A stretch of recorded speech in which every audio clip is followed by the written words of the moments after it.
Coucou, bienvenue sur les messages de Stéphanie. Donc aujourd'hui, on se retrouve un petit peu pour une introduction un peu spéciale où, comme d'habitude, en 2024, je vous avais fait chaque signe astrologique concernant la planète Vénus. Donc pour voir pour vous sur chaque mois un petit peu ce qui va se passer au niveau émotionnel et amoureux. Donc avant tout, je voulais vous parler quand même de l'année 2025 qui est en numérologie une année 9. Cette année est un peu exceptionnelle. Après avoir passé une année 8 un petit peu compliquée et difficile sur plusieurs points, on voit que l'année 9, elle va nous demander à faire un grand nettoyage, un grand balayage de ce qu'on ne veut plus trop dans sa vie. Alors bien entendu, c'est la fin des cycles, hein. On passe sur une vibration qui est le lâcher-prise et la préparation pour un nouveau chapitre. Ça veut dire que ce nouveau chapitre arrivera bien sûr en 2026. Mais avant de commencer quelque chose, il faut un petit peu clôturer tout ce qu'on n'a plus besoin et puis aussi terminer ce qu'on a commencé. Donc il y a aussi une situation de pardon et de guérison dans certaines relations.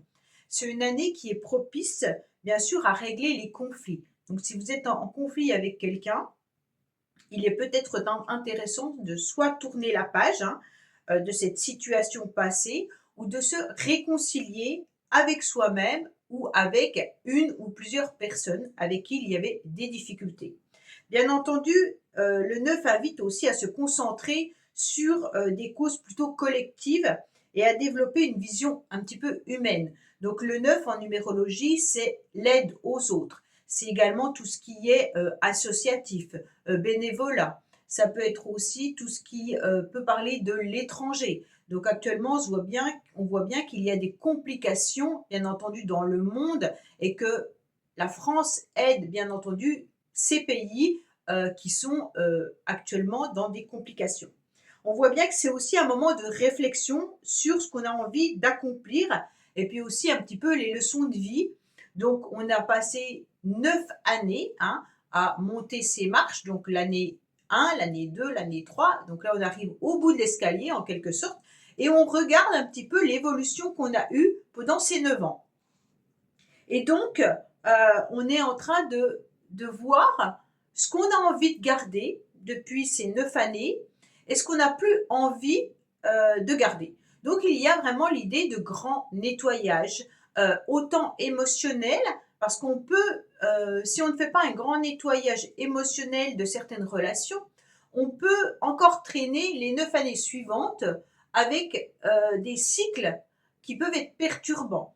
Ça veut dire que si vous êtes dans une relation que vous savez pertinemment qu'il serait bien de clôturer et que vous ne le faites pas en année 9, il y a des grandes chances que vous replantiez des petites graines d'espoir en 2026 et que vous repartez sur des complications pendant un certain temps jusqu'à l'année suivante et ainsi de suite jusqu'à quand que vous arriviez à nouveau à l'année 9.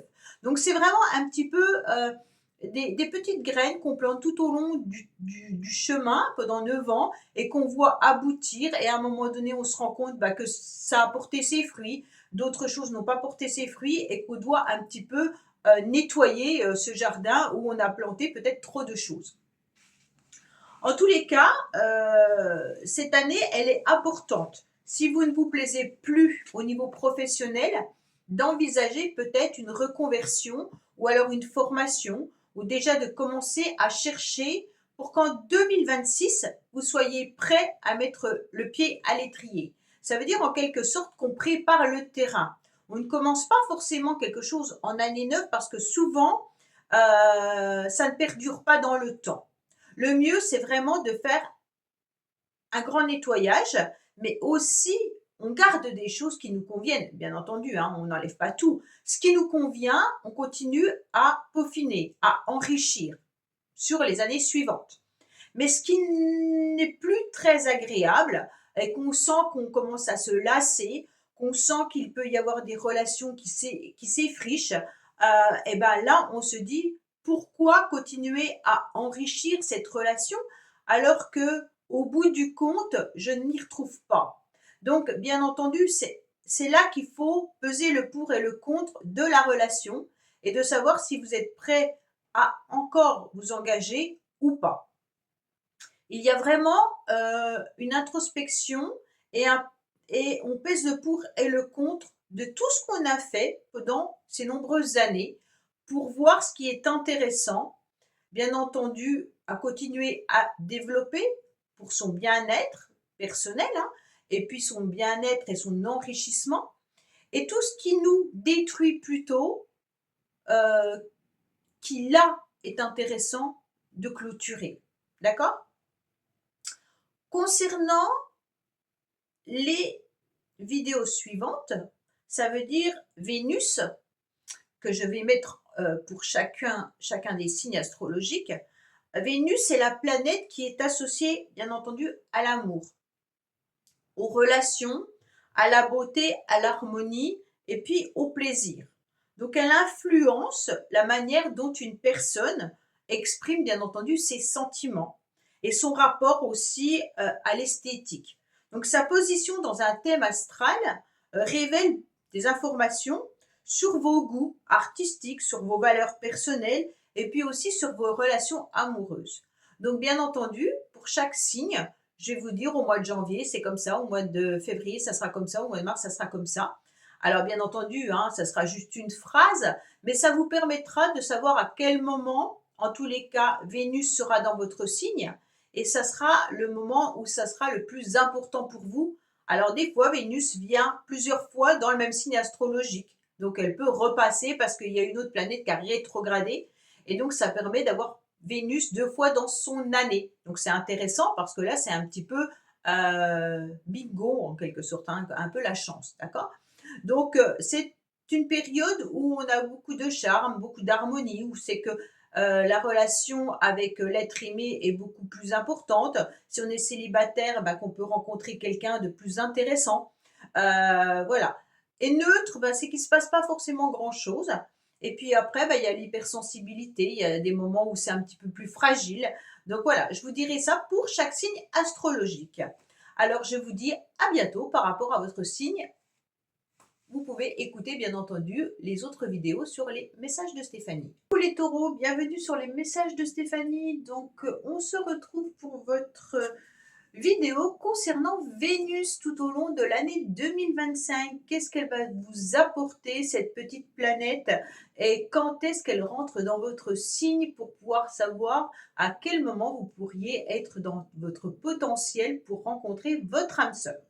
Alors, les taureaux, du 1er au 4 janvier, on est déjà dans une période d'hypersensibilité. On prend tout à cœur, donc on doit lever un petit peu le pied. Alors, du 5 janvier au 4 février, la période est très positive. C'est une période où il y a du charme. Du 5 février au 27 mars, on est plutôt dans une période neutre, donc ni bon ni mauvais. Vous pouvez être dans la séduction comme vous pourriez être dans l'hypersensibilité, mais pas au maxi. Du 28 mars au 30 avril, alors très bon mois, où c'est que là, il y a du charme, du charisme, où on se sent quand même bien dans sa peau et où on peut être dans une forme de séduction parce que le charme est au rendez-vous. Du 1er mai au 6 juin, vous êtes encore dans une période neutre. Et là, Vénus rentre en taureau. Donc, bien entendu, on note dans son agenda cette petite période, la période du 7 juin au 4 juillet. C'est une période où là, vous serez chanceux, où ça sera au maximum de votre potentiel au niveau de l'amour. Donc là, on peut rencontrer son âme sœur à ce moment-là. Et bien entendu, utiliser bien sûr votre charisme, votre potentiel séduction pour pouvoir justement rencontrer la personne de vos rêves, on va dire ça comme ça. Pour les couples, c'est une bonne période, hein, suivant l'autre aussi, hein, parce que vous pourriez être dans une bonne période et que l'autre soit hypersensible, donc ça peut ne pas matcher, bien entendu. Alors, qu'est-ce qu'on a ensuite du 5 juillet au 30 juillet? On est à nouveau dans une période neutre. Du 1er août au 25 août, là, c'est à nouveau une période très sympa, où c'est que nous avons du charme, de la chance, et où Vénus rentre à nouveau dans votre planète. Donc, c'est vraiment intéressant, dans votre signe, pardon. Là, c'est vraiment intéressant parce que vous l'avez quand même 2 fois les taureaux. Donc pour moi, en général, Vénus rentre qu'une seule fois, mais là, vous avez 2 périodes très, très, très agréables pour vous. Ensuite, du 26 août au 19 septembre, on est dans une période où c'est pas terrible. On pourrait être hypersensible, avoir des difficultés concernant bien entendu les échanges, la communication. On ne sait pas trop comment faire, on pourrait tout prendre à fleur de peau. Donc on fait attention à cette période-là par rapport à ce qu'on pourrait verbaliser, bien entendu. Du 20 septembre au 13 octobre, on est dans une belle influence avec un aspect particulièrement heureux et une très bonne communication. Donc vous pouvez noter que cette période est très bien pour la communication. Du 14 octobre au 6 novembre, vous êtes à nouveau dans une période neutre. Vous avez pas mal de périodes neutres, en tous les cas les taureaux, donc c'est quand même mieux que d'avoir des périodes hypersensibles. Du 7 novembre au 30 novembre, alors là on fait attention. On fait attention aux excès, que ce soit les excès de comportement, les excès alimentaires, excès au niveau peut-être des addictions. Hein. On fait attention et puis aussi on doit composer avec les autres. Donc on doit essayer d'être le plus aimable possible avec son entourage, avec les personnes avec qui on bosse, enfin tout ça. Parce que là, on est quand même hypersensible. Donc on doit faire attention de ne pas prendre la mouche ou alors être colérique. Donc on essaye de se maîtriser au mieux pendant cette période-là.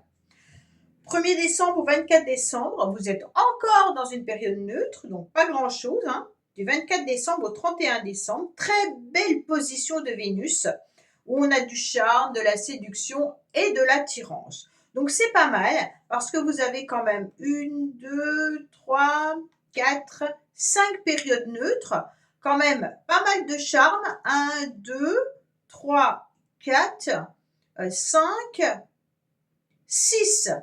6 périodes quand même agréables, hein, donc bien entendu, et puis juste 2 périodes où c'est que c'est un petit peu plus compliqué.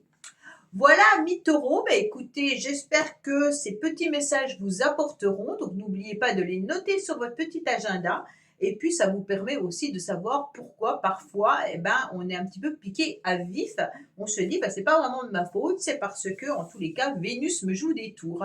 Voilà, amis taureaux, je vous dis à bientôt pour les vidéos sur les messages de Stéphanie. Au revoir.